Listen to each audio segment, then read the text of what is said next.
नमस्ते राजेशजी। नमस्ते। तपाईसँग मेरो यसरी प्रत्यक्ष भेटवार्ता चाहिँ यो पहिलोचोटि हो। हामी धेरै 4-5 वर्ष अगाडि तपाईँमा पनि देखादेखि चाहिँ भएको थियो। You were there with Manisha कोइरालाजी। तर अब त्यो म त एउटा अडियन्समा थिएँ, त्यो बोल्ने खासै गफ गर्ने कुरा पनि भएन। तर तपाईँ हाँसिरहनु भएको थियो। I was infamous for that. I was infamous for that. Yeah. Notice गरेँ। Yeah. So त्यो बेला पनि मलाई लाग्थ्यो कि त्यतिखेर पनि तपाईहरुले एउटा छोटो मन्तव्य दिनुभएको थियो तपाईहरु र मनिषाजीले, अनि म चाहिँ त्यो दर्शक दीर्घामा बसेर सुनिरहेको थिएँ सबै कुराहरु। अनि त्यो सुनिराख्दाखेरि तपाईको जुन एउटा सिनेमाको व्यक्तित्व छ, एउटा नायक भएको हैन, त्यो पनि एकदम त्यो हे भने जस्तो शंकर हो मेरो नाम भने जस्तो त्यो नायकको जुन व्यक्तित्व हामीले देखिरहेको थियौं हैन, त्यो व्यक्तित्वबाट पर तपाईले जब त्यहाँ मन्तव्य दिनुभयो, I was very astounded by your speech because तपाईले भन्न त तपाईले लामो धेरै केही भन्नु भएको थिएन, त्यस्तो दार्शनिक कुरा पनि गर्नु भएको थिएन, तर त्यसमा कस्तो एउटा गहिरो अन्डरस्ट्यान्डिङ थियो कि। अनि त्यो बेलादेखि नै I had a curiosity तपाईको यो बौद्धिक भनौं न, your intellectual side and also your spiritual side. Just a question. So do you consider yourself a spiritual person? लाइफको यो पोइन्टमा आइसकेपछि म आफूलाई स्पिरिचुअल पर्सन भनौँ या नभनौँ, आई थिङ्क मान्छे यदि आफूभित्र गएन भने लाइफको सेन्स अफ पर्पस मिनिङ बाट चाहिँ नि कता कता हराउँछ जस्तो लाग्छ क्या। त्यसकारण अब कोही व्यक्तिहरू चाहिँ नि फुल्ली खाली अध्यात्ममा लागेको, स्पिरिचुअलिटीमा लागेको, आफ्नै भित्र चाहिँ अन्डरस्ट्यान्डिङ गर्नेमा लागेको हुन्छ। तर कोही व्यक्ति चाहिँ नि अलिअलि यो पाटोलाई अँगालेर आफ्नो व्यवहारिक जीवन पनि अपनाइरहेको हुन्छ, जसले गर्दाखेरि उसको लाइफमा एक किसिमको ब्यालेन्स दिन्छ। त्यही स्पिरिचुअलिटी चाहिँ नि मेरो लागि त्यो मानिरहेको छ कि स्पिरिचुअलिटी यो होइन कि म कसैको एकदम स्पिरिचुअल लिडरको भक्त हुन जाउँ या कतै हैन कुनै आश्रममा गएर चाहिँ बसौँ हैन, दो मेन मान्छेको आफ्नो आफ्नो चोइस हो। मेरो स्पिरिचुअलिटी चाहिँ नि मलाई आफ्नो व्यवहारिक जीवन, आफ्नो जुन लाइफ छ त्यो लाइफको चाहिँ नि ब्यालेन्स दिने अर्को पाटो हो। र जसलाई हामी स्पिरिचुअलिटी भन्छौँ that can be in so many forms. जस्तो अहिले भर्खर तपाईँले भन्नुभयो नि, यतातिर तपाईँ चलचित्रमा हे हु गर्नुहुन्छ, यतातिर ओषो तपोवनमा आएर अघि त मैले कुरा गरेँ अनि तपाईँ त्यसबाट प्रभावित हुनुभयो भनेर भन्नुभयो। तर यो हे गर्ने जुन चलचित्र छ मेरो, त्यसको अडियन्सलाई त फेरि त्यही संवादले, त्यही क्रियाकलापले उहाँहरूलाई चाहिँ एक हिसाबको स्पिरिचुअल मोटिभेसन, लाइफको मोटिभेसन, एक किसिमको आनन्द त्यहाँ पनि प्राप्त भएको थियो हैन। जतिको यतापट्टिको अडियन्सलाई यो खालकोले भयो। त्यसकारण कसलाई कुन खालकोले गर्छ भन्ने मात्रै हो कि, किनकि अल्टिमेट उद्देश्य चाहिँ नि के हो भने जसले ग्रहण गर्छ त्यो व्यक्तिलाई आनन्द आउनु पर्यो हैन। कसैलाई कफी खाएर आनन्द आउँछ भने कसैलाई चिसो पानी खाएर आनन्द आउँछ हैन। चिसो पानी खाने मान्छेलाई कफी खुलाइदियो भने उसलाई एकदम टर्रो कस्तो कस्तो नराम्रो जस्तो फिल हुन सक्छ। तर चिसो पानी खानेले यो मात्रै हो आनन्दको वस्तु भनेर त भन्नु मिल्दैन। त्यसकारण स्पिरिचुअलिटी पनि त्यही नै हो। This just not one way हैन। एउटा मात्रै रोड छैन, एउटा मात्रै तरिका छैन, एउटा मात्रै फिलोसफी छैन। खालि के हो भने त्यसलाई ग्रहण गर्ने व्यक्ति र त्यसलाई सम्प्रेषण गर्ने व्यक्तिलाई चाहिँ नि आनन्द भयो कि भएन। किनकि अल्टिमेटली त हाम्रो उद्देश्य त कुनै पनि मार्ग हामीले तय गर्यो भने अल्टिमेट उद्देश्य भने के हो? To find peace within yourself, to be at peace हैन, त्यही हो। सो मैले तपाईको बारेमा जति मान्छेहरुसँग कुरा गरेँ, लाइक मेरो त अब यो सिनेमा सँगको मेरो एकदमै सीमित छ मेरो चिनापर्ची हैन, तर जति मान्छेहरुसँग पनि मैले कुरा गरेँ, अनि त्यो कुरा गर्दाखेरि सबैजनाले सधैँ के भन्नुहुन्थ्यो भन्दाखेरि राजेश जी सेटमा हुँदाखेरि उहाँ सधैँ किताब पढेर बसिराख्नु भएको हुन्थ्यो, is never without a book or in the company. So just generally curious कि तपाईँ कस्तो खालको किताबहरू पढ्न रुचाउनुहुन्छ? If you could name some of your favourite books. मेरो फेभरेट भन्ने चाहिँ छैन, खालि बुक्समा मात्रै होइन, केही चिजमा पनि फेभरेट छैन. किनकि मलाई के लाग्छ भने मान्छेले यदि मेरो यो चिज फेभरेट हो भन्यो भने त्यो व्यक्ति अलिकति न्यारो माइन्डेड हुन्छ. सो ट्रु होइन. अनि ऊ जहाँ गए पनि जुन आफ्नो फेभरेट चिज हो त्यसको मात्रै खोजीमा हुन्छ. तर life has so many things to offer.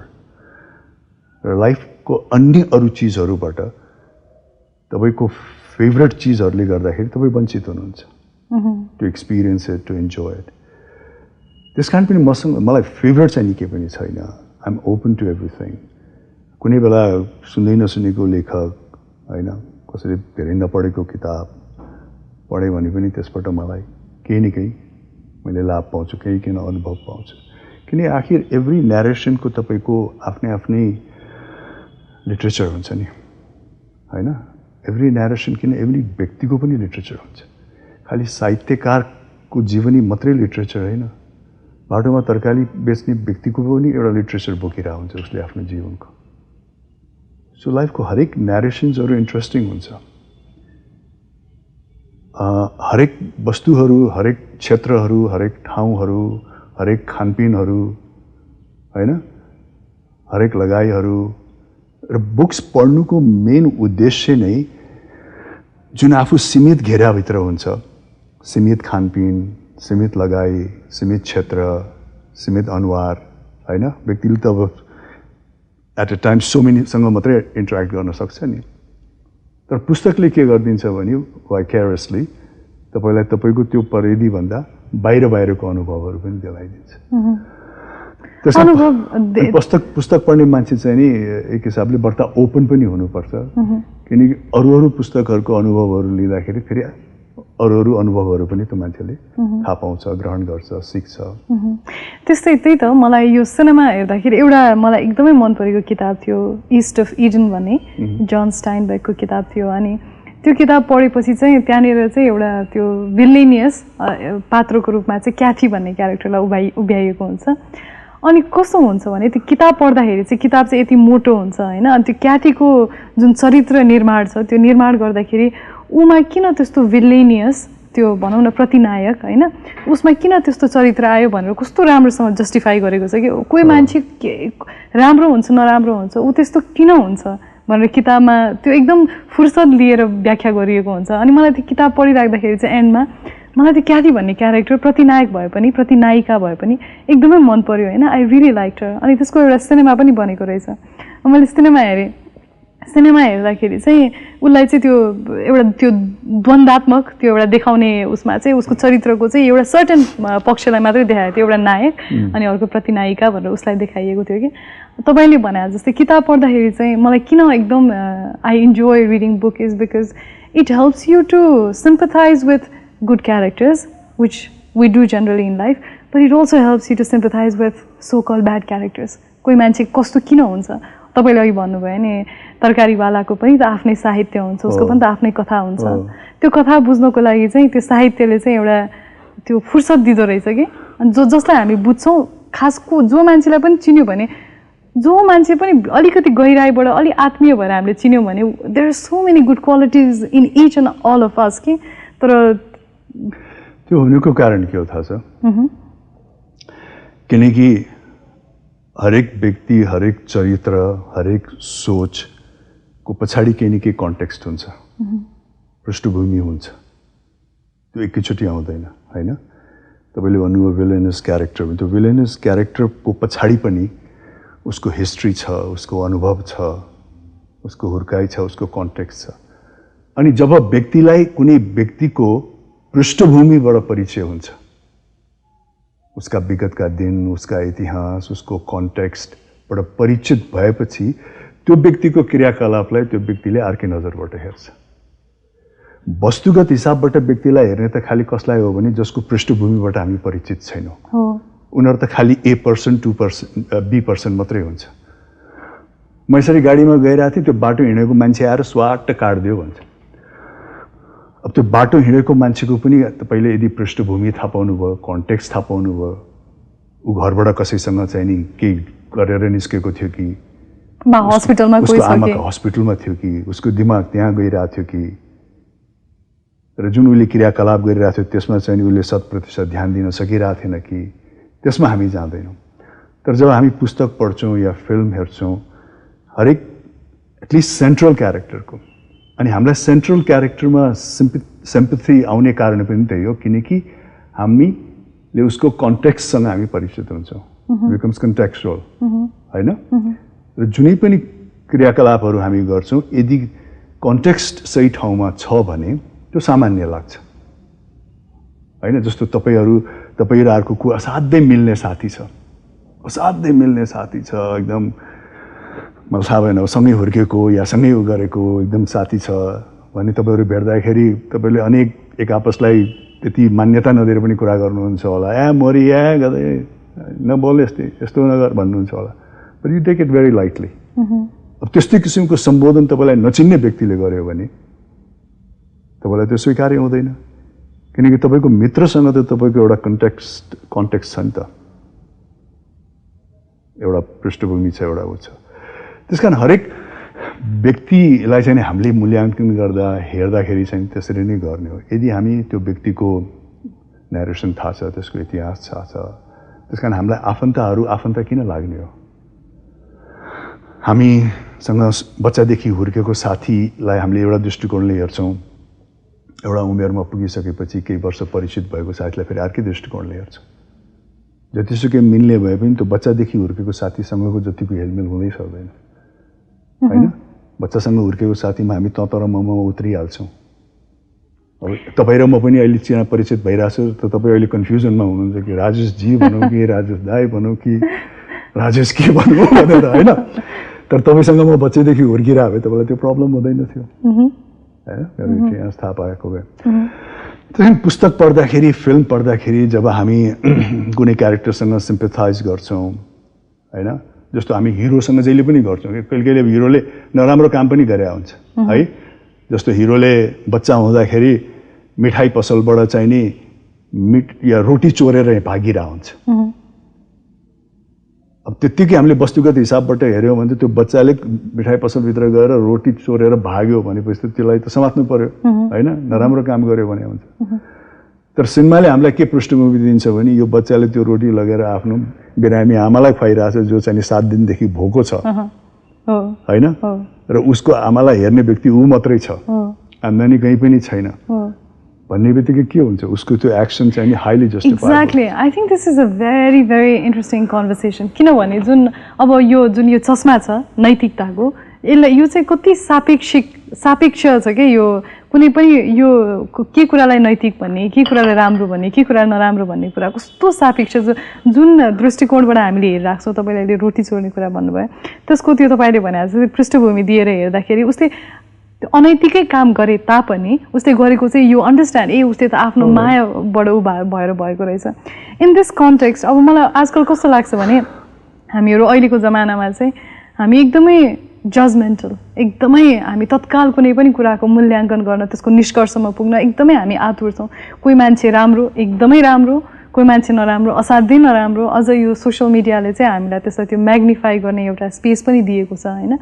So यो बेलामा चाहिँ तपाईँले जस्तो खालको यो तटस्थता ल्याउनु भयो नि, जस्तो खालको neutrality to look at people, were you always very wise or does it come with age or do you practice it?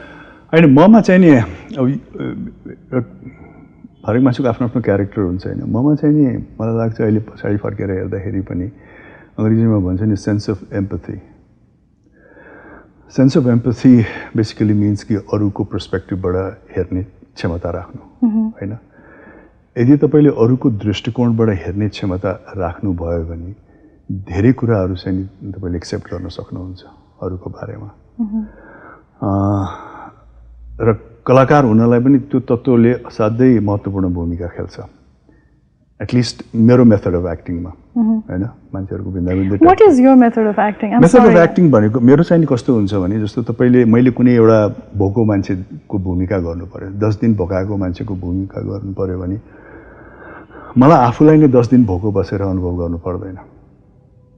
यदि मैले त्यो 10 दिन भोकाएको मान्छेको जुत्तामा उभिएर हेर्ने ममा क्षमता छ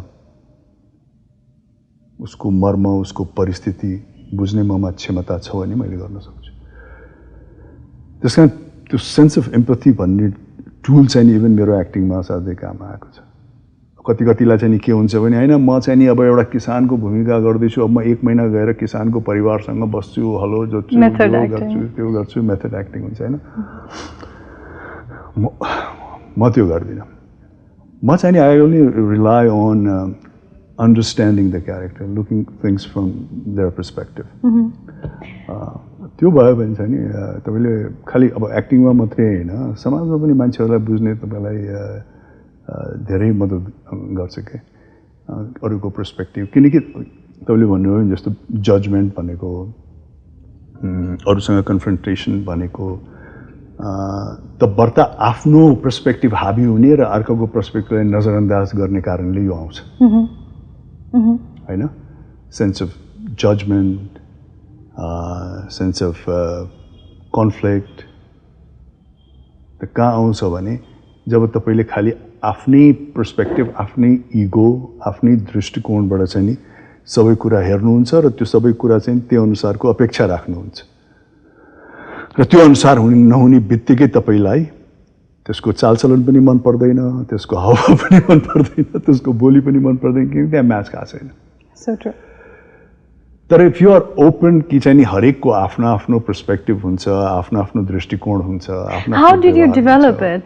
तपाईले कसरी विकसित गर्नुभयो यो क्षमता चाहिँ if I may because I will tell you किनभने कस्तो हुन्छ भने झन् तपाईहरु जस्तो एउटा सेलिब्रिटी भनौं न जो चाहिँ मान्छेको कन्स्टेन्टली तपाईलाई तारिफ गरिरा हुन्छन् मान्छेले प्रशंसा गरिरा हुन्छन् अब त्यो स्थितिमा मलाई लाग्छ एउटा हामी जस्तो पार्श्वमा रहेका मान्छेहरुले चाहिँ तै पनि म एम्पथेटिक हुन्छु तै पनि म अरूको तरिकाले बुझ्छु भन्ने हामीले एउटा लग्जरी हुन्छ होला किनभने त्यो फुर्सद छ होला तर तपाईहरु जस्तो मान्छे जो चाहिँ एकदमै गरिमामण्डित एकदमै सेलिब्रिटी भनेर भनिएको मान्छेहरु हुन्छ how does it not get into you like how does the praise not get into you and how do you maintain your humility तपाईले भन्नुहुन्छ नि सेलिब्रिटी स्ट्याटस भन्ने त्यो सेलिब्रिटी स्ट्याटसमा पुग्नको लागि धेरै अन्य अरु क्रियाकलाप छ नि त हैन कुनै पनि सक्सेसफुल बिन्दुमा पुग्नको लागि त्यसको पछाडी त पृष्ठभूमि छ एन्ड द पृष्ठभूमि starts from where from zero तपाईले बिल्ड अप गर्दै जानुपर्छ गर्दै जानुपर्छ आफुलाई निखार्दै जानुपर्छ अनि त्यो सबै क्षमता तपाईले डेभलप गरेर आफ्नो क्राफ्टलाई राम्रोसँग पेश गर्नुहुन्छ भनि न जनताले तपाईलाई स्वीकारेर चाहिँ नि तपाईलाई सेलिब्रिटी स्ट्याटसमा पुर्याइदिने हो त्यसैले कुनै पनि कार्य गर्दा कुनै पनि सेलिब्रिटी चाहे आर्ट फिल्डमा होस् चाहे म्युजिक फिल्डमा होस् चाहे अन्य अरु कार्यमा होस् एउटा सेलिब्रिटी स्ट्याटस रिच गरेको छ उले म सेलिब्रिटी अब हुन्छु अर्को 20 वर्ष पछि भनेर त उले गर्दैन हैन उले आफ्नो पहिला आफ्नो क्राफ्टलाई ध्यान दिन्छ के क्राफ्ट गरिरहेछ कोही सोशल वर्कमा लागिरहा होला कोही आर्ट लाइनमा लागिरहा होला कोही पेन्टिङमा लागिरहा होला कोही गीत संगीतमा लागिरहा होला कोही स्पोर्ट्समा लागिरहा होला हैन त्यो व्यक्तिले त्यो आफ्नो क्राफ्टलाई कसरी एक्सेल गर्ने भनेर लागिरहा हुन्छ अनि जब तपाईले कुनै पनि क्राफ्टलाई एक्सेल गर्ने भन्नेमा लाग्नुहुन्छ त्यहाँ के को आवश्यक पर्छ and dedication, discipline, to be fully understand what you are doing. त्यसको लागि त क्षमता वृद्धि गर्नु पर्यो नि हैन त्यसकारण सक्सेसफुल पिपलले के गर्छ भनिन्छ नि अंग्रेजीमा कि successful people your success reflects how much time you have spent in isolation and alone planning things operating things, executing things, हैन आफुलाई कसरी परिष्कृत परिमार्जित गर्ने त्यसमा भनेर त्यो उसले एक्लै बिताएको खर्चिएको समयले नै उसको चाहिँ नि प्र्याक्टिकल जीवनमा रिफ्लेक्ट हुन्छ त्यतिकै प्र्याक्टिकल जीवनमा गएर सबै परिवर्तन त आउँदैन एउटा खेलाडी मैदानमा जब उत्रिन्छ फुटबल खेल्न फुटबल खेल्ने दिनसम्म एकदमै सुतेर अनि अब खेल्ने बेलामा चाहिँ जान्छु भनेर त गएर आउँदैन त्योभन्दा अगाडि उसको कति डेडिकेसन हुन्छ हैन कति के हुन्छ त्यसकारण मेरो पनि त्यही हो अब हरेक पेशाले एउटा चरित्रको माग गर्छ म कलाकार किन छु भने सायद त्यो कलाकारिता कलाकारमा हुनुपर्ने एउटा सृजनशील व्यक्तिमा हुनुपर्ने चरित्र होला ममा हैन किनकि हरेक पेशाको के न के चरित्र त एउटा विशेष हुनै पर्छ नत्र त्यो व्यक्ति त्यो पेशामा लाग्न सक्दैन आर्मी म्यान हुनको लागि त्यसको एउटा विशेष चरित्र होला हैन, पोलिटिशियन हुनको लागि एउटा अर्को चरित्र होला, कलाकार हुनको लागि एउटा चरित्र हुन्छ। मेरो कला लाइनमा चाहिँ कस्तो चरित्र हुन्छ भने मान्छेलाई बुझ्ने, मान्छेको भावनालाई बुझ्ने, नवरस बुझ्ने हैन। कलाकारिता भनेको त तपाईँ हामी भावनामा नै खेल्ने हो। विभिन्न भावहरूलाई चाहिँ नि नजिकबाट बुझ्न खोज्ने, त्यही भएर होला बच्चादेखि त्यसैमा पनि इन्ट्रेस्ट थियो होला, त्यस कारण पनि कलाकार भयो होला, त्यस कारण पनि सेन्स अफ एम्पथी आयो होला हैन। तपाईँ त्यस्तो आज मलाई जब यो वार्ताको लागि भनियो अनि स्पष्ट रूपमा नभए तापनि एक हिसाबले आज हामीले छलफल गर्ने, बहस गर्ने कुराको परिवृत्ति चाहिँ हामी त्यसमा चाहिँ अलिकति प्रेममा, आनन्दमा, आध्यात्ममा आधारित भएर कुरा गर्छौँ भन्ने खालको कुरा आएको थियो। अनि अब यो तीनटा एकदमै अमूर्त धारणाहरू हुन् हैन, यी तीनटै कुराहरू। तर मलाई यो कुरा आइराख्दाखेरि नै मलाई एकदम रमाइलो के लागिरहेको थियो भन्दाखेरि राजेश हमालसँग बसेर प्रेमको संवाद गर्दाखेरि एक हिसाबले मलाई लाग्छ त्यो आइरोनिक पनि हुन्छ होला। किन भने बिकज तपाईँले अघि भन्नुभयो नि कोही पनि एउटा शिल्पकारले, कोही पनि एउटा कलाकारले आफ्नो कलालाई माझ्नको लागि उसले धेरै समय एकान्तमा बिताउनु परेको हुन्छ, आफ्नो शिल्पलाई तिखार्नु पर्ने हुन्छ।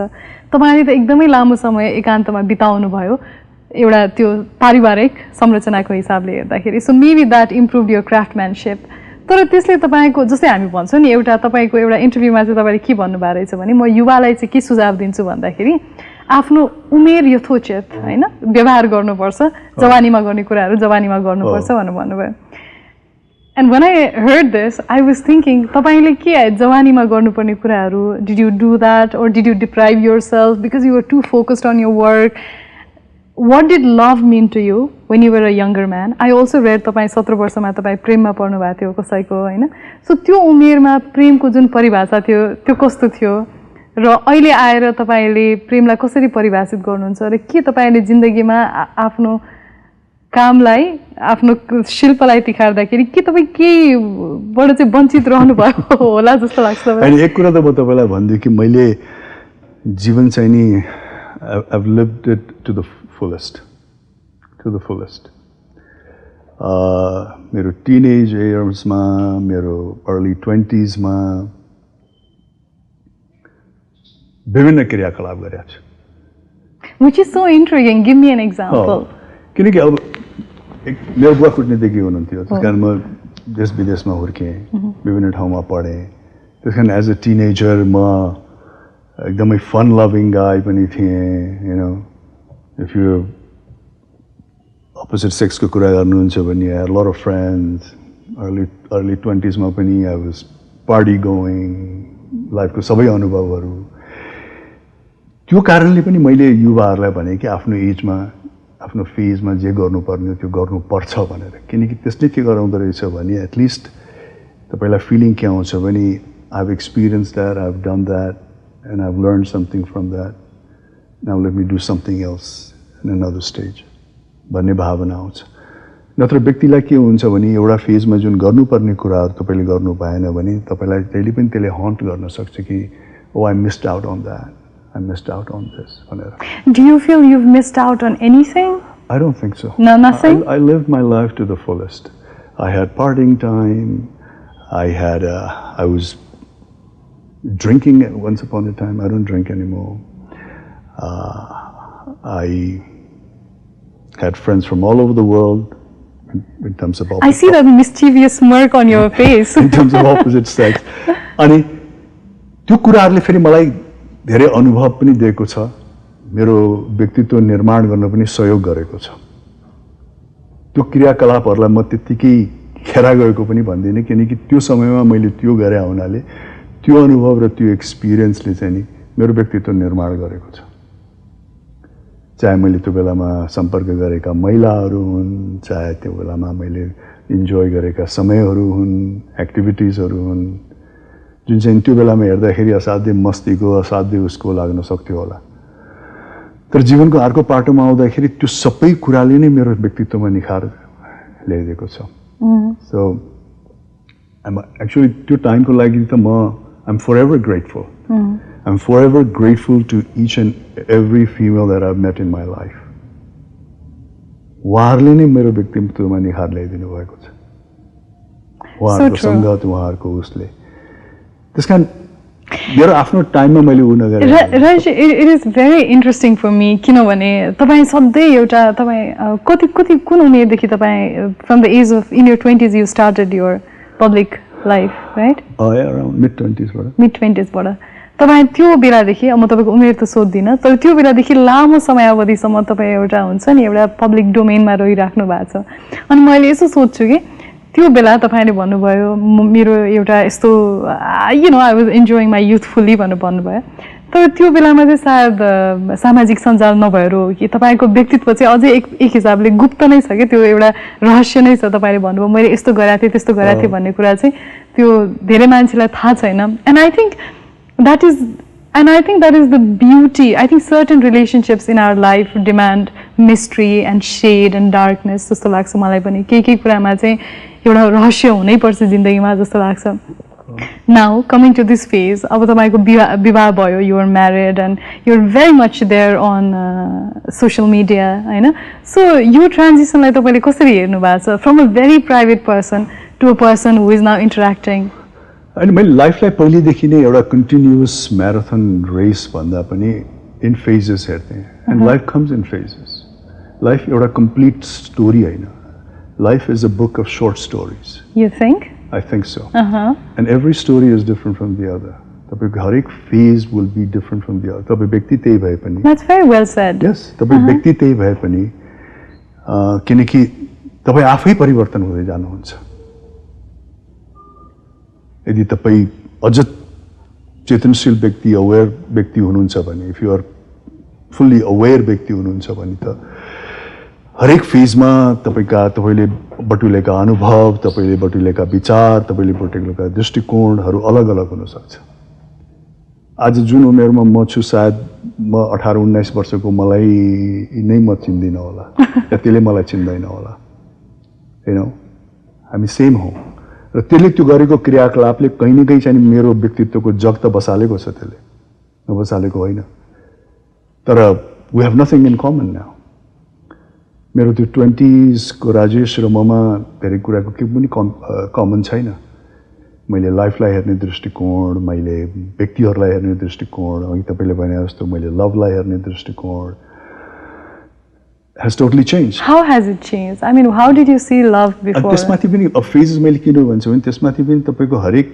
लाइफमा त हरेक समीकरण चाहिँ नि शिफ्टिङ छ नि त तपाईँ पो त्यहाँ हुनुहुन्छ एज अ फिजिकल पनि तपाईँको बढ्ने घट्ने अलि डिटोरेसन हुने उमेर त्यो पनि हुन्छ होइन at one point of time you'll start looking like fading image of your self in your prime time होइन त्यो चेन्जेस पनि आउँछ तर जिउँदै जाँदाखेरि apparently not everybody sooner or later I don't know you are defying you that can stretch it to a point but after that everything the reality hits you sooner or later it's really curious you don't look like a fading image of yourself like I remember तपाईको एउटा त्यो गीत हेरिरहेको थिएँ म त्यो फिरतीको मिठो तिर्सना you haven't faded much from that time anyway अनि मान्छेको समीकरण पनि बदलिन्छ नि जस्तो तपाईँ धरानमा हुर्किँदाखेरि जसरी आमा बुवा साथी भाइसँग बस्नुहुन्छ त्यो परिस्थिति पनि त चेन्ज हुँदै जान्छ नि होइन in course of time you might even lose your dear ones and near once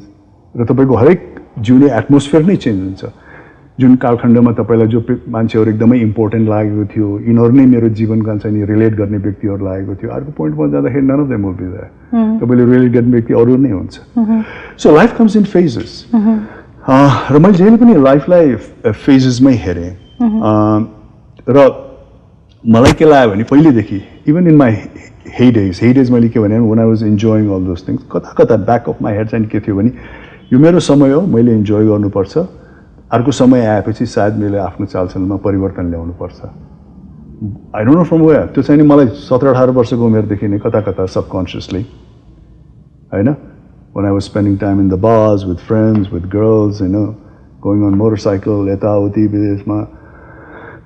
Back of my head, it was like, this is not forever.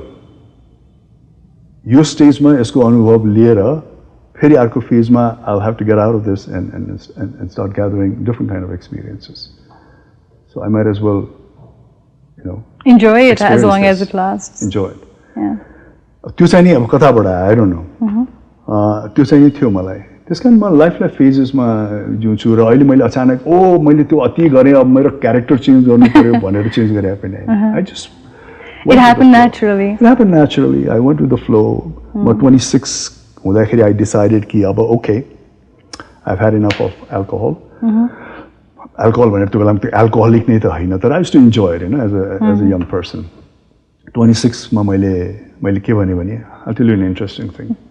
26 मा म पुगेपछि I said that I should be a man of no habits. Wow.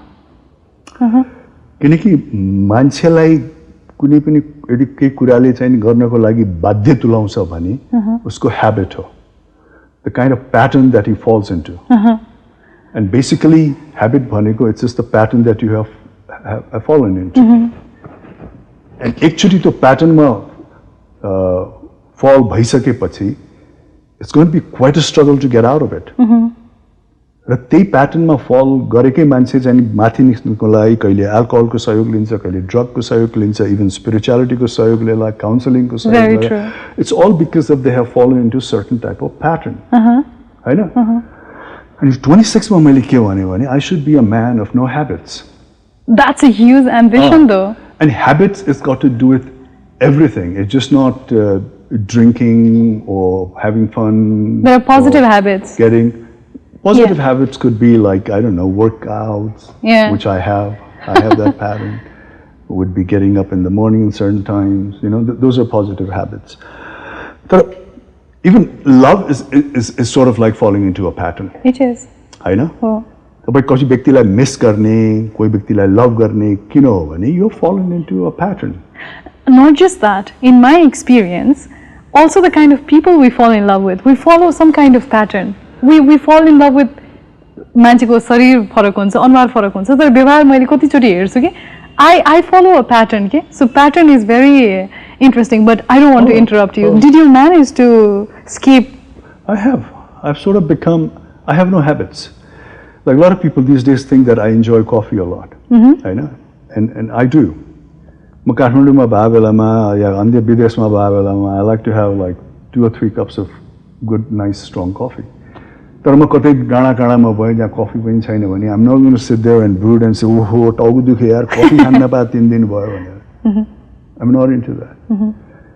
त्यसकारण कुनै पनि चीजमा चाहिँ नि I try my best not to fall into habit. र जुन love मैले भन्ठानेको थिएँ when I was 17 and I fell in love with at that time I thought it was love.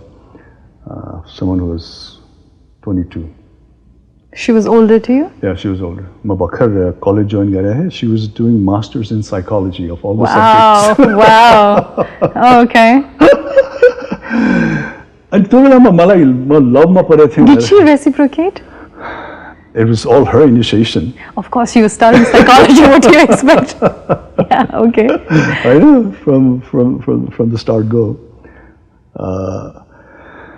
अनि अब अहिले उसरी फर्केर हेर्दाखेरि चाहिँ नि उसँग जुन मैले म जुन क्रियाकलापहरू गरिरहेको थिएँ लाइक उसलाई नभेट्दाखेरि मिस गर्ने या लामो समय चाहिँ नि हलिडेमा गएर फर्किँदाखेरि अब भोलिपल्ट उसँग भेट हुन्छ भन्दाखेरिको खुल्दुली हुने यु नो किनकि that kind of feeling I never had after that. Never. I was attracted to opposite sex after that quite a lot. I had मलाई व्यक्तिहरू मन पर्थ्यो, एडमायर हुन्थ्यो, बस्थेँ. तर त्यो किसिमको प्याटर्नमा चाहिँ म कहिले पनि फेल गरिनँ त्यसपछि. अब त्यो पनि मलाई लाग्यो कि it was sort of I got into a habit of seeing this person, of being with this person, having a conversation on a day-to-day basis, being in contact with her. What did you guys talk about at that point? Were you always philosophical? त्यो दुईटा व्यक्तिको अत्यन्त नै so called अट्र्याक्सन्स भयो, ह्याबिचुअल भयो भने के हुँदो रहेछ भने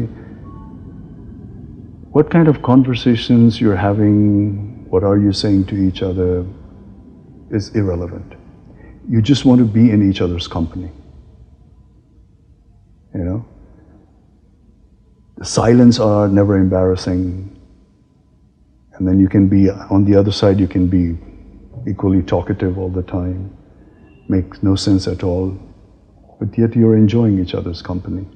र त्यति मात्रै होइन तपाईँ दिनभरि सँगै बसेर गइसकेपछि साँझ गएर फेरि फोनमा पनि you can talk for hours I don't know what मैले सोच्छु कि के कुरा गरेँ होला म त्यो चण्डीगढमा हस्टेलमा बसिरहेको थिएँ त्यो 5-6 बजेपछि त्यो बेलामा त मोबाइलहरू थिएन होइन 5-6 बजेपछि जुन त्यो अफिसमा जुन फोन राख्छ त्यो चाहिँ नि आफूले डायल गर्न मिल्दैन खालि रिसिभ गर्न मात्रै मिल्छ कि त्यो झ्यालनिर ल्याएर दिन्छ त्यो फोन होइन अनि त्यो झ्यालको ग्रिलबाट मात्रै निकालेर रिसिभ गर्नुपर्छ सो उसलाई भेटेर ऊ घर जान्थ्यो ऊ चाहिँ त्यहाँको स्थानीय थियो चण्डीगढको स्थानीय अनि घर गएपछि ल म 7 बजे फोन गर्छु भनेपछि त्यो झ्यालनिर 7 बजे गएर बस्यो अनि घन्टी बज्ने बित्तिकै यो त मेरो फोन हो भनेर उठायो अनि कहिले कहिले अर्कोको पर्थ्यो अनि त्यहाँ त्यो झ्यालमा अडेस लाएर उलाएर घन्टो के कुरा गर्यो होला किनकि आजकल म फोनमा 2 मिनटभन्दा पनि बढी कुरा गर्दिनँ Maybe you lost all your phone capacity during those times. Okay? Maybe you. तर मलाई त्यो के लाग्यो भने it was a habit. You're falling in a habit. भोलि फेरि भेट्न मन लाग्ने अनि भोलि फेरि त्यही फोन गर भन्ने फोन गरेन भने किन फोन गरेन भन्ने How did this affair end? कसरी सक्यो यो सम्बन्ध के भयो यसको? एज हामीका एज डिफरेन्स थियो हैन age difference And age difference के थियो भने like एउटा पोइन्टमा उसले मास्टर्स सकिन्जेलसम्म we were in relation ऊ फर्स्ट इयरमा जोइन गर्दाखेरि हाम्रो सो कल दोस्ती स्टार्ट भयो अब मास्टर्स एन्ड गर्ने बेलामा उसलाई अब त्यही त हो नि इन्डिया नेपालमा मान्छेहरू व्यवहार गर्नमा आतुरी यताउति तर एउटा कुरा चाहिँ नि ममा के क्लियर चाहिँ नि के थियो भने यो मेरो बिहा गर्ने उमेर चाहिँ नि होइन भन्ने You were in your 20s, early 20s. I was 17. Oh my God! And she was 22. She was 22. म भर्खर 10 क्लास सकेर 11 क्लास जोइन गर्ने गामा तर Rajesh ji, this is an irony that what began जे सुरु भयो त्यो एउटा उमेरको त्यो हदबन्दी सहित त्यो अहिले आएर पटाक्षेपमा त्यसको त्यो अन्त्यमा आइपुग्दा पनि you married someone who there's a lot of age difference. So त्यो के भयो भने थाहा छ म throughout my 20s most of the girls that I dated were about like 4 years elder to me 5 years elder to me म 20 सम्म हुँदाखेरि पनि केटीहरू चाहिँ नि early 20s मा हुँदा उनीहरू late 20s हुने म mid 20s हुँदा उनीहरू early 30s हुने यस्तो हुन्थ्यो तर suddenly म 40 पुगेपछि चाहिँ the table turned around होइन I'm curious. So तपाईँ महिलामा आकर्षित हुँदाखेरि चाहिँ के कुन चाहिँ जस्तै हुन्छ नि एउटा आकर्षणको यो बिन्दु छ भने जस्तो त्यस्तो के हुन्छ what do you find very attractive in a person not just woman person but also woman attraction basically it starts off with मेरो अनुभवमा चाहिँ नि just wanting to know about each other, you know. Especially मेरो 20s मा गइसकेपछि चाहिँ नि धेरै जसो मेरो सम्बन्ध चाहिँ नि कस्तो विपरीत लिङ्गको सम्बन्ध कस्तोसँग भयो भने जसकोमा चाहिँ नि आफूभन्दा भिन्दै कुराहरू आउने आफूभन्दा भिन्दै अनुभवहरू आउने हैन अनि त्यो भिन्नतामा पनि कहीं न कहीं फेरि कमन ग्राउन्ड पाउने so it becomes a great learning process त्यसैले पनि म भन्छु कि लकीली मैले जति पनि महिलाहरूसँग संगत गरे खाली देश विदेशका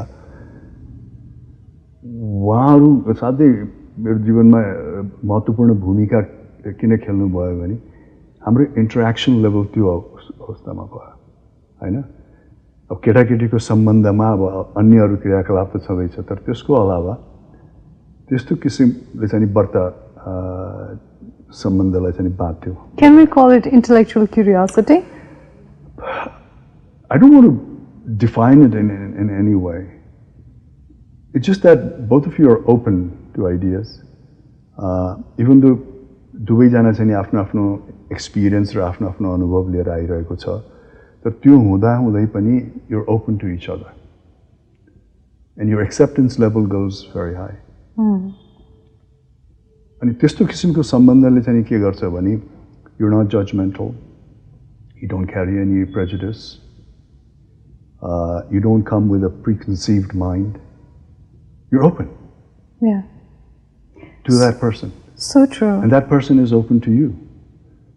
So त्यसमा के हुन्छ भने the relaxation level goes to another level.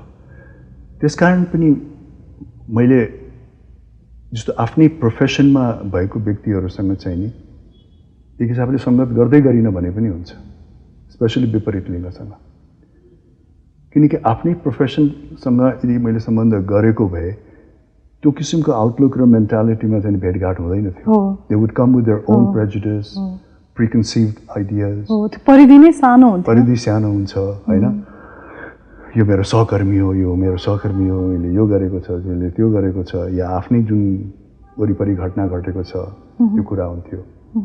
Luckily मेरो 20s मा चाहिँ मैले धेरै जसो यस्तो महिलाहरूसँग संगत गरेँ जो मेरो पृष्ठभूमि, मेरो पेशा, इभन मेरो संस्कृति र राष्ट्रभन्दा पनि बेग्लै थियो.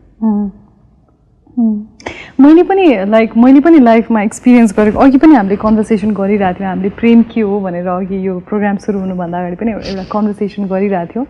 अनि त्यसमा चाहिँ मलाई चाहिँ कस्तो फिल हुन्छ भन्दाखेरि जब हामी एउटा मान्छेको रूपमा चाहिँ अब हामी आफैलाई हेर्छौँ होइन, आफ्नै जो परिधि हुन्छ, परिवेश हुन्छ, आफ्नो शरीर हुन्छ, आफ्नो व्यक्तित्व हुन्छ, बनोट हुन्छ, कतिपय कुरालाई चाहिँ हामीले आफैलाई स्वीकार्न सकिरह हुँदैनौँ. कतिपय कुरा नराम्रो लाग्छ होला आफ्नो बारेमा, तर जब कोही प्रेमी आउँछ आफ्नो जिन्दगीमा उसले त्यो एकदमै त्यो प्रेमपूर्ण नजरले तपाईँलाई हेर्छ अनि तपाईँको सम्पूर्ण अवयवलाई उसले स्वीकार गर्छ. सबै थोक स्वीकार्य हुन्छ प्रेमीको लागि, यो छोड्ने यो लिने हुँदैन. तर तपाईँ कदापि यो भ्रम नहुनुहोस् कि त्यो फिलिङ्स अनन्तकालसम्म रहँदैन. त्यो फिलिङ्स पनि एक्सपायरी डेटका साथ आउँछ. Absolutely, of course, like all good things it comes to an end too. However तर त्यो जति त्यसको समयावधि जति भए तापनि त्यसले चाहिँ त्यो हामीलाई एउटा इन्टेग्रिटी दिँदो रहेछ कि कोही मान्छेले प्रेम गरिदिँदाखेरि हामी आफैलाई पनि प्रेम गर्न सिक्दो रहेछ कि. That's the most valuable gift of love in my experience. That मेरो विचारमा अहिले त मेरो विवाह पनि भयो. यसको बारेमा मैले के भन्छु भने प्रेम जुन बिन्दुबाट सुरुवात हुन्छ नि, कुन बिन्दुबाट सुरुवात हुन्छ, त्यही बिन्दुबाट हुन्छ जहाँ दुईटाले एक आपसलाई आकर्षित ठान्छन्. एक आपसमा भेट्दाखेरि चाहिँ नि अघि तपाईँले भनेको जस्तो विभिन्न किसिमको चाहिँ नि ऊर्जा थपिन्छ, मोटिभेट हुन्छ, रमाइलो लाग्छ, समय गएको पनि थाहा हुँदैन होइन, किनकि त्यहाँ एउटा गजबको चाहिँ नि केमिस्ट्री मिलिरहेको हुन्छ. त्यो तत्त्वबाट चाहिँ नि व्यक्तिको प्रेम सुरु हुन्छ र त्यो प्रेम पछि गएर त्यो भएको कारणले गर्दाखेरि के लाग्छ भने अब त हामी छुट्टिन सक्दैनौँ होइन. हामी एक आपसमा यति उ भइसकेका छौँ, डुबिसकेका छौँ, भिजिसकेका छौँ, आकर्षित भइसकेका छौँ भनेपछि अनि त्यो विवाहमा टर्न गर्छ. तर विवाह त फेरि लङ टर्म हुन्छ र वैवाहिक जीवन टिकाउनको लागि जुन बिन्दु र जुन तत्त्वले काम गरेको थियो तपाईँहरू दुवैजनालाई चाहिँ नि जोडाउन, सँगै ल्याउन, त्यो तत्त्व it goes out of the window. र वैवाहिक जीवन टिकाउनको लागि फेरि तपाईँले अन्य अरू सूत्रहरू खोज्नुपर्छ. जस्तै you have to think in a much broader level, like maybe in terms of like हामी एक आपसको लाइफको कम्पेनियन हौँ, you know, for good or the bad हामी चाहिँ यो जीवन चाहिँ सँगै एक आपसलाई चाहिँ ऊर्जा दिएर अन्डरस्ट्यान्डिङ गरेर चाहिँ बिताउनु पर्छ नो म्याटर वाट. र दुवैले त्यो इनिसियल फेजको कुराहरू कता कता हराएको फिल गरे तापनि दुवैजना फेरि यो मेन्टालिटीमा आउन सक्यो भने then we can call that marriage as a happy marriage. Happy marriage is not that marriage ki constantly unaru jun starting. Somebody told me happy marriage is an oxymoron. It is. Happiness bhaneko ta ke ho bhani tapai euta yesto understanding level ma janu bhayo ki tapaile you are successful in maintaining some sort of peace and understanding. happiness is not something that will just make you go gaga ga all the time and you are jubilant and you're jumping around. You want to happiness ko reflection. Aja bhanne ho भने the most important thing, what you can truly consider happy is when you are content and at peace within yourself. And you'll understand that more as time proceeds. The most important factor त के रहेछ त भने to have peace of mind. I'm जहिले पनि भन्छु नि peace of mind, peace of mind. अनि ironically हामी whole life चाहिँ नि के गरिरहेको हुन्छौँ भने we're looking for happiness on an external level. Whether it be another person, whether it be material things, whether it be success in profession, whether it be more money, हैन? त्यसलाई हामी चाहिँ happiness मा connect गरिरहेको हुन्छौँ. We got more money, we feel happy, but that's not sustainable. That happiness doesn't sustain. And besides, यो जुन यो बढी धनीको कुरा रहेछ, यो चाहिँ मलाई कसरी भनेको म सम्झिन्छु कि यो चाहिँ एकदमै यो रिलेटिभ कुरा हो कि जसरी अब हामी म भन्दा बढी सफल कोही छ, म भन्दा बढी धनी कोही छ, म भन्दा बढी सुन्दर कोही छ भन्ने कुरा चाहिँ यो चाहिँ एउटा लाइन छैन रे कि क्यू छैन रे कि यो चाहिँ it's going on in circle. किनकि यो कुराले त्यो जो व्यक्ति इन्भल्भ छ नि त्यो व्यक्तिले आफूलाई इन्टर्नलाइज गरेर इन्टर्नली बुझ्ने हो भने त्यो कुनै पनि कुराले व्यक्तिको इन्टर्नल फ्याक्टरमा के पनि असर परिरहेको पर्दैन. त्यो व्यक्तिलाई खालि असर किन परिरहेको लाग्छ भने मैले यो गरेको कारण मेरा वरिपरिहरुकोले चाहिँ नि दृष्टिकोणहरु परिवर्तन भएको छ, बदलेको छ. हैन? अब आज मलाई भनौं न बेसिक नै भएन भने चाहिँ नि life can be a struggle.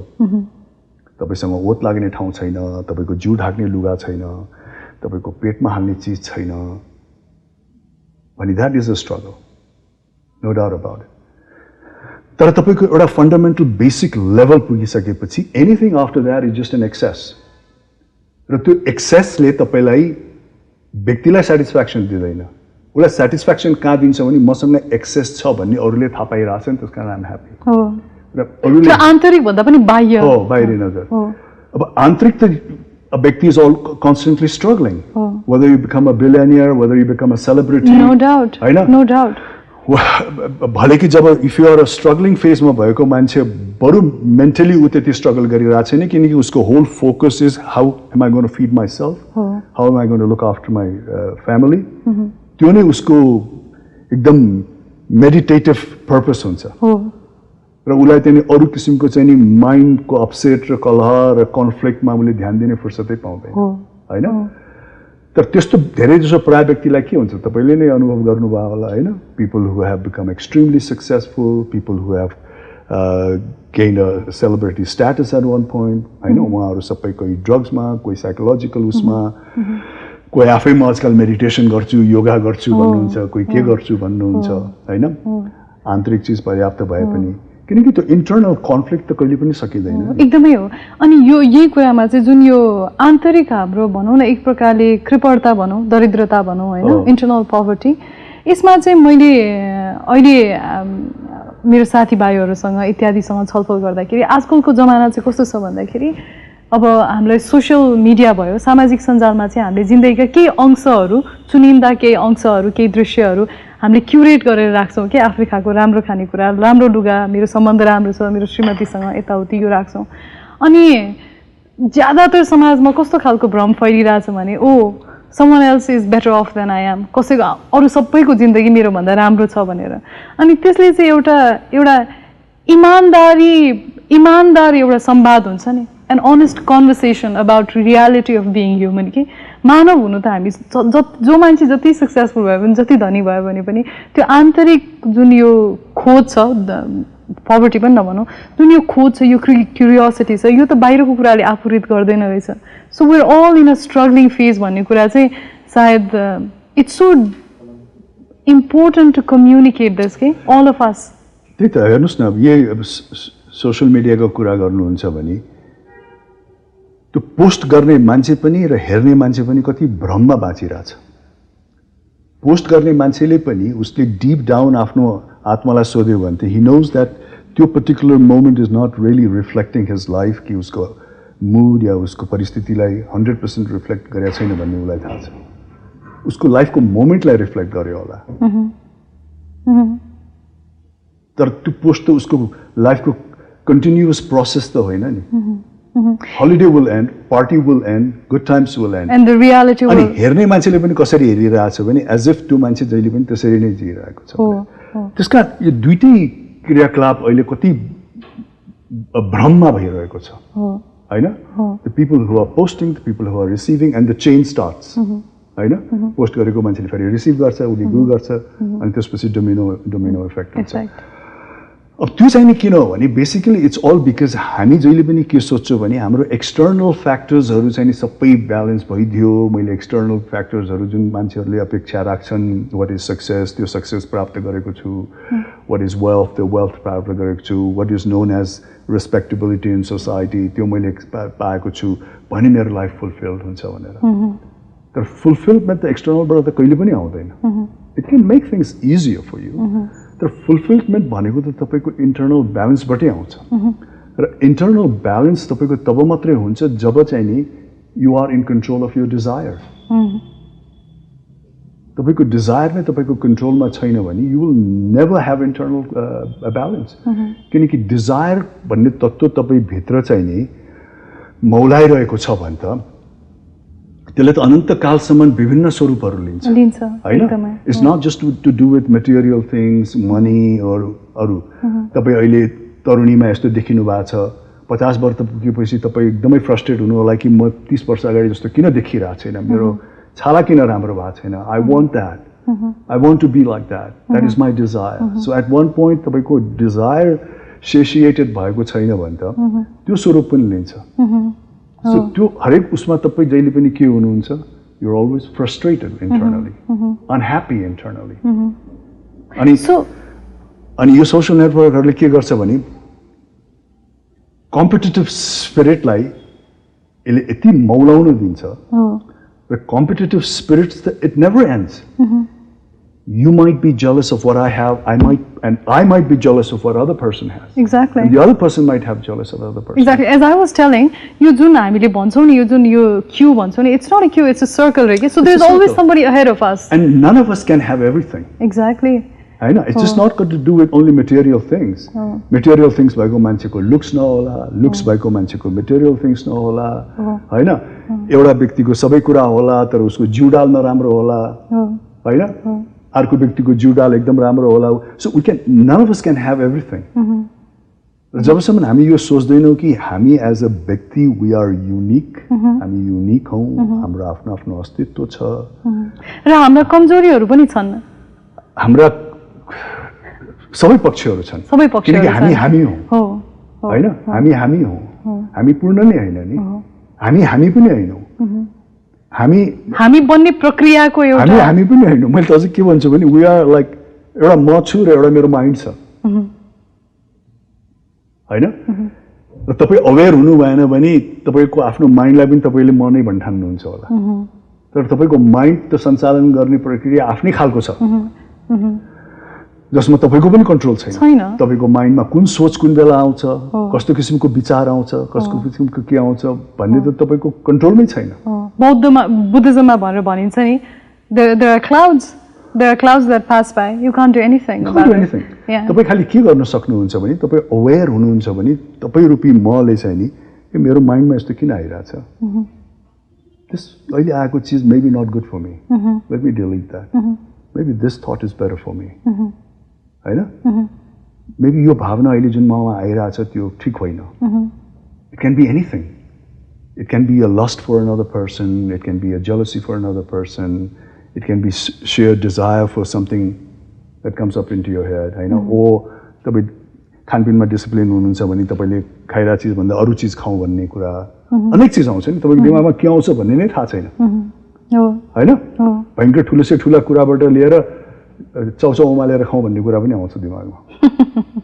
हैन अब के आउँछ त तपाईको कन्ट्रोलमा छैन नि त तर इफ यु आर अवेयर र म भन्ने त्यसपछि तपाईले सञ्चालन गर्न थाल्नुहुन्छ कि कुन चाहिँ थट्सबाट शुड आई बी च्यानलाइज्ड कुन चाहिँ थट्सबाट should I be not channelised so हाम्रो अहिलेको यो संवादलाई एक हिसाबले त्यो निष्कर्ष दिएर हेर्दाखेरि will I be correct if I say that सफलता भन्ने कुरा सफलता पनि नभनौँ आनन्द भन्ने कुरा चाहिँ आफ्ना जति आकाङ्क्षाहरू छन् ती आकाङ्क्षाहरूलाई सचेत भएर यो यसलाई म यसको यति आकाङ्क्षा गर्न सक्छु र यति आकाङ्क्षा मेरो लागि अनावश्यक छ भनेर गर्न सक्ने त्यो सचेष्ट आकाङ्क्षा पनि एक किसिमको डिजायर हो नि I was just trying to translate desire. यदि तपाईको लाइफमा एउटा पुस्तक लेखकले भनेको थियो तपाईको लाइफमा लभ हैन अन्डरस्ट्यान्डिङ र पिस छ तपाईको लाइफमा if you feel that love भन्ने बित्तिकै खालि विपरीत लिङ्गको मात्रै होइन love with your society in love with your society with your परिस्थिति you're imbalanced you feel loved you're at peace, and there's a certain level of understanding with your surroundings and harmony. Then comparison, criticism, and complain goes out the window. तपाईको बीचमा ती तत्त्वहरुको harmony छैन भने मात्रै तपाई competition comparison र क्रिटिसिजममा चाहिँ तपाई उत्रनुहुन्छ हैन तपाईको लाइफको इन्टरनली तपाई चाहिँ you are at peace you feel loved हैन and you feel that there is an understanding within my surroundings with myself with the people that I deal with भन्यो भने त्यो आउँदैन र हाम्रो कन्स्टेन्ट स्ट्रगलै के हो भने आम मान्छेले त त्यसरी जिउन सक्दैन आम मान्छेको त माइन्डमा आएका कुराहरूबाट एकैचोटि ऊ निर्देशित पनि हुन खोज्छ माइन्डमा लस्ट आयो भने त्यो व्यक्तिले त्यसलाई कहीँ न कहीँ गएर एक्जिक्युट गर्न खोज्छ होइन एङ्गर आयो भने उसले त्यसलाई तुरुन्त एक्जिक्युट गर्न खोज्छ आम मान्छेले त्यो च्यानलाइज गर्नेतिर लाग्दैन नि च्यानलाइज होइन त्यसलाई स्टप गर्नेतिर लाग्दैन च्यानलाइज भनेको they are good thoughts as well okay you know channelise आफ्नो गुड थट्सतिर गर्ने थट्स सबै नराम्रो होइन So I mean it's very interesting जस्तै अहिलेको युगमा अहिलेको समयमा आएर चाहिँ हामीले जस्तै तपाईको मुखबाट तपाई त हाम्रो नेपाली सिनेमा जगत मात्रै नभनौं नेपालको समाजमै एउटा मूर्धन्य व्यक्तित्व मानिनुहुन्छ हैन you have attend a certain level of success हैन तपाई जस्तो मान्छेले यसरी विथ दिस अनेस्टी यो इमानदारीताका साथ भन्नु हैन I find it very interesting र मलाई लाग्छ हाम्रो अहिलेको जेनेरेसनको मान्छेहरूले पनि यो बुझ्नु जरुरी छ कि सुखी हुनको लागि आजको हाम्रो विषय पनि आनन्द पनि थियो हैन आनन्दित हुनको लागि फगत सफलता मात्रै पर्याप्त छैन सबै थोक भएर मात्रै आनन्दित हुने हैन आनन्द त कस्तो रहेछ भने म त आश्रममा बसेको हैन त्यो जोगी भएर बस्दाखेरि चाहिँ अब त्यो आश्रममा चाहिँ कस्तो हुँदो रहेछ भने भेरी इन्ट्रेस्टिङ कुरा चाहिँ कस्तो हुन्छ भने आश्रममा सबै थरीका मान्छेहरू आउँछन् एकदमै धनी भन्दा धनीदेखि लिएर एकदमै पण्डितदेखि लिएर एकदमै निरक्षर हैन एकदमै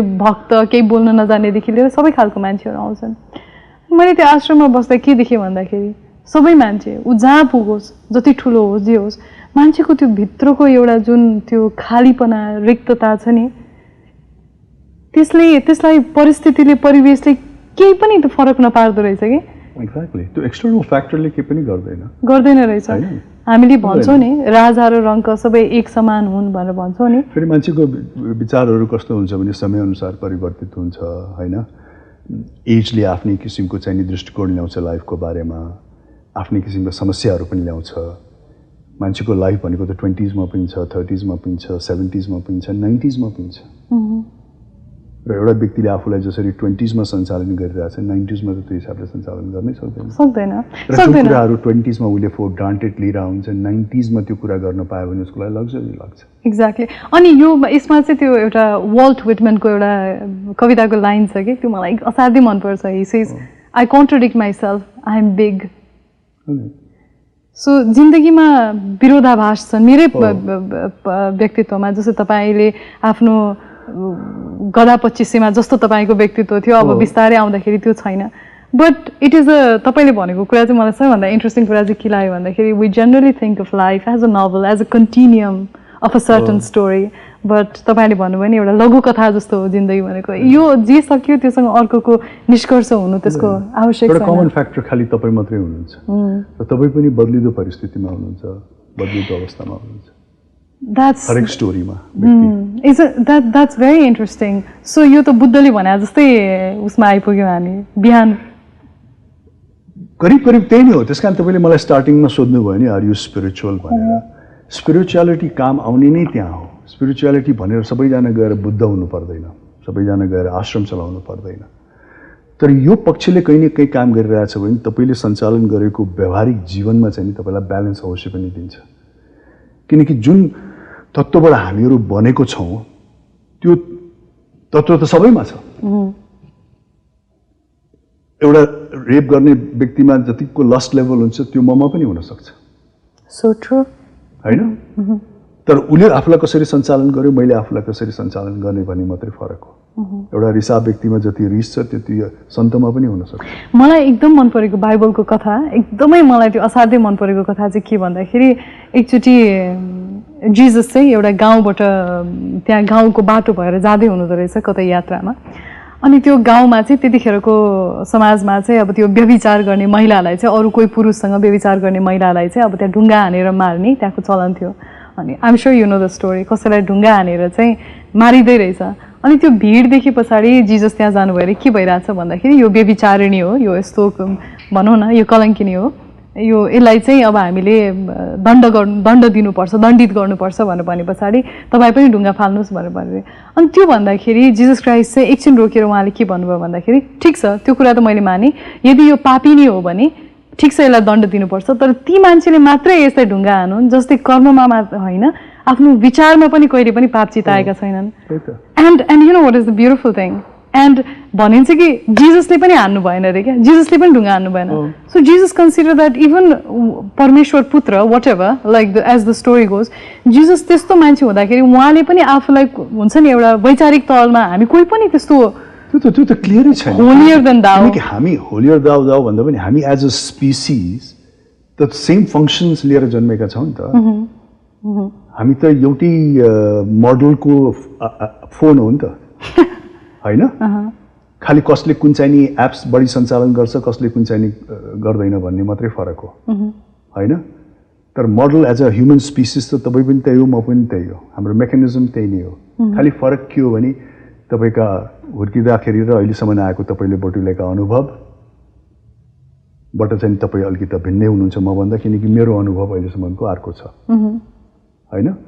अहिले हामी जति पनि क्रियाकलापहरू गर्छौँ त्यसको परिणाम त कहीँ न कहीँ हामीले बटुलेका अनुभवबाटै हामी निर्देशित छौँ होइन? हाम्रा अनुभवहरूलाई हटाइदिनु भयो भने तपाईँले ओ धरान भन्ने कुरा पनि गर्नुहुन्न थियो, मेरो बुवा त्यहाँ हुनुहुन्थ्यो, मलाई त्यहाँको परिस्थिति मन पर्थ्यो, यहाँ यो गर्थेँ, टेम्पोमा चढ्दा पैसा लिँदै हुन्थ्यो, त्यो त सबै तपाईँको अनुभवले बोलिरहेछ।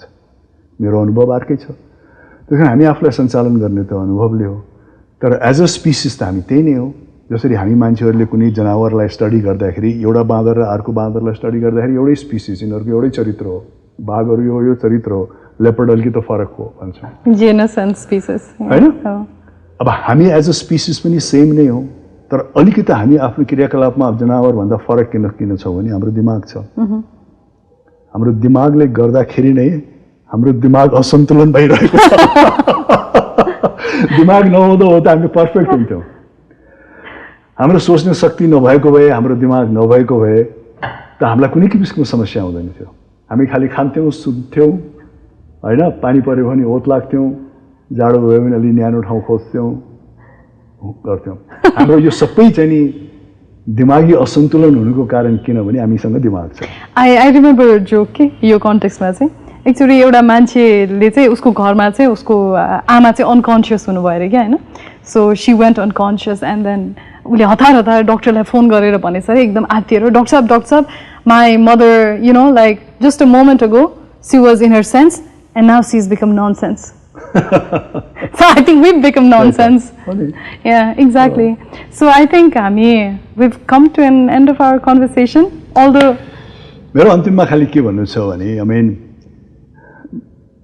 love is a wonderful thing. तर love, happiness या अर्को के हामी spirituality यो कुराहरू चाहिँ नि हामीले हरेक व्यक्तिले आफ्नो सोच, आफ्नो अनुभव, आफ्नो परिस्थिति अनुसार चाहिँ नि त्यसलाई छान्नुपर्ने र त्यसलाई चाहिँ नि त्यही ढङ्गले परिचालित गर्नुपर्ने हुन्छ।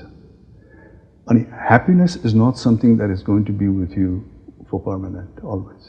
ह्याप्पिनेस इज जस्ट तपाईँलाई every now and then तपाईँको लाइफ स्ट्रगलमा चाहिँ तपाईँले कुसन पाउनुहुन्छ. And enjoy the cushion while it lasts, but don't expect it to be there forever. त्यसपछि again the life will continue.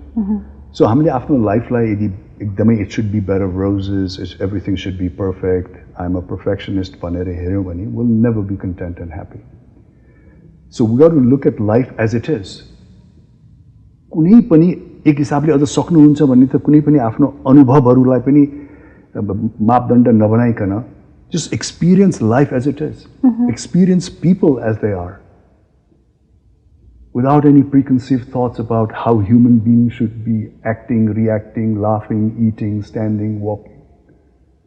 Accept the differences. And then you'll see a beauty in that. Richness. You'll see richness as that. I know. तपाईं कुनै रेस्टुरेन्टमा गएर if you're expecting people to eat in a certain way, sit in a certain way, talk in a certain way, then your time in that restaurant is going to be the most frustrating time. हैन तपाई आफ्नो त्यहाँको आनन्दमा ध्यान दिनुहुन्न कि हेर त्यो व्यक्तिले हेर त कसरी खाइरहेछ, हेर त्यो व्यक्ति कति कराएर बोलिरहेछ, हेर त्यो व्यक्ति त्यहाँ बसेर चुडा खाए धुवा यहाँ आयो. एक्ज्याक्टली. मैले पनि यसमा चाहिँ मैले के रियलाइज गरेँ भन्दाखेरि अहिलेसम्म आइपुग्दाखेरि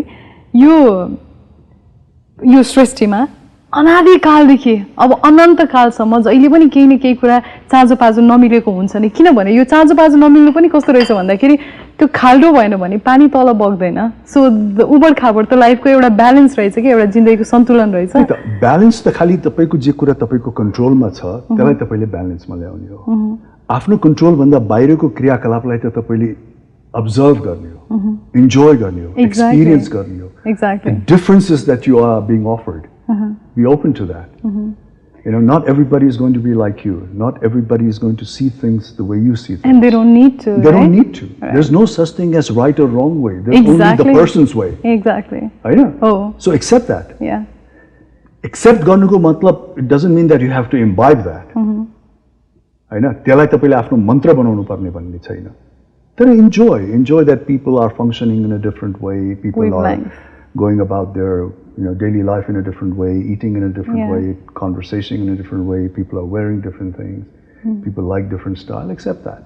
I've also realized that, and this is also a compliment to you because you fall into the category. मैले चाहिँ के अहिले बुझेको सत्य चाहिँ के हो भन्दाखेरि अघि मैले भन्दै थिएँ जिन्दगीमा असन्तुलन छ विभिन्न पक्षहरूमा. तर यसको बावजुद कोही साँच्चै ज्ञानी हुन्छ, कोही साँच्चै सफल व्यक्ति हुन्छ भने त्यो चाहिँ कस्तो रहेछ भन्दाखेरि जसले यो सबै असन्तुलनको बीच पनि त्यो आफूभित्र सामञ्जस्य बसाएको छ कि this is life has come to acceptance. This is actually a stoic philosophy. The stoic philosophy के हो भने this is life. हैन? I love stoics. If you are तपाईले ह्याप्पीनेसकै तपाई पछि लागिरहनु हुन्छ भने you should be able to see happiness in all the incidents. Stoics हेर्नु न एउटा Marcus Aurelius is also a stoic who was an emperor and Epictetus who was a slave is also a stoic. त्यो एउटा आनन्दित हुन राजा भएर पनि अथवा दास भएर पनि के basically stoic philosophy भने के हो? The stoic people say that life is not going to be perfect. Yeah. Life is not bed of roses. Yeah. Expect it to rain भनेर भन्छ. Life will have challenges, life will have this, it will rain when you are not expecting, it will be sunny when you are not expecting, but if you say पानी पर्यो क्या bore भयो यार के गर्ने भन्यो भने then your life is frustrated. पानी पर्यो यार आनन्द भयो ठिकै छ न this is a moment. So when you go into life expecting the worst, life will always surprise you with good things. So basically, imbibe stoic philosophy, but also if you can, try to control things that is within your power to make things according to yourself. त्यति चाहिँ तपाईले गर्न सक्नुहुन्छ हैन? किनकि तपाईको लागि त तपाईको आवश्यकहरू त it has to be tailor made, custom made हैन? मेरो नापमा सिलाएको कमिज त तपाईलाई मिल्दैन नि. Although there is this trend of boyfriend jeans and boyfriend shirts right now. त्यो त छ त. I'm joking. यो सर्टले तपाईसँग सर्टै छैन भने त यसले पनि काम चलाउँछ हैन? तपाईलाई वाङ सर्टले पनि चाहिँ जाडोबाट बचाउँछ, गरेर बचाउँछ. तर आफ्नो लाइफ फिट हुनको लागि so everything has to be custom built. Let's understand that. हैन? Happiness, love has to be custom built. It has to be tailor made for yourself. अब त्यो गर्नको लागि you got to understand your situation, your experience, your परिधि, your outlook हैन? आफ्नो अवस्था मेरो खाँचो के हो त्यो बुझ्नु पर्यो. As such is the irony of life. Things come to an end when we are just beginning. It just feels like now we are beginning to open up. तर अब समय सकिएको छ यो किन थाहा छ किन? फाइनल नोट हाल्थ्यो इन थाहा छ life actually has no meaning at all या लाइफको कुनै पनि परिभाषा छैन we all have to give our own meanings to it because life has no meaning and life has no meaning त्यस कारण हामीले यो एब्स्ट्र्याक्ट कुराहरू गर्छौँ नि लभ ह्याप्पिनेस अन्यहरू भावनाका कुराहरू गर्छौँ त्यो अनन्तकालसम्म जान सक्छ होइन with various kind of perspectives and दृष्टिकोणहरू किनकि एउटा ठोस दृष्टिकोण त छैन 2+2 कति हो भनेर भन्दै भए त अहिले हामी 4 भन्थ्यौँ सकिहाल्थ्यो होइन but what is life what is love even physics is coming to place like Schrodinger's cat बिरालो मरेको पनि छ जिउँदै पनि छ two alternate realities exist together at once I mean wonderful getting to know you Rajesh ji it was lovely conversation. You have your water? Do you have your water? I do. You want some? No, you take your water, I take my coffee, let's do cheers and end this up. Put it in a glass, please. Sure. Pardon me for forgetting my etiquettes. So enthralled am I by you. Bottle पनि चल्छ ग्लासमै हाल्नुपर्छ भन्ने पनि छैन त्यही पनि click गर्छ नि त्यसले हैन to life to and love its meaninglessness हैन meaninglessness yes let's try to make a meaning out of this cheers thank you cheers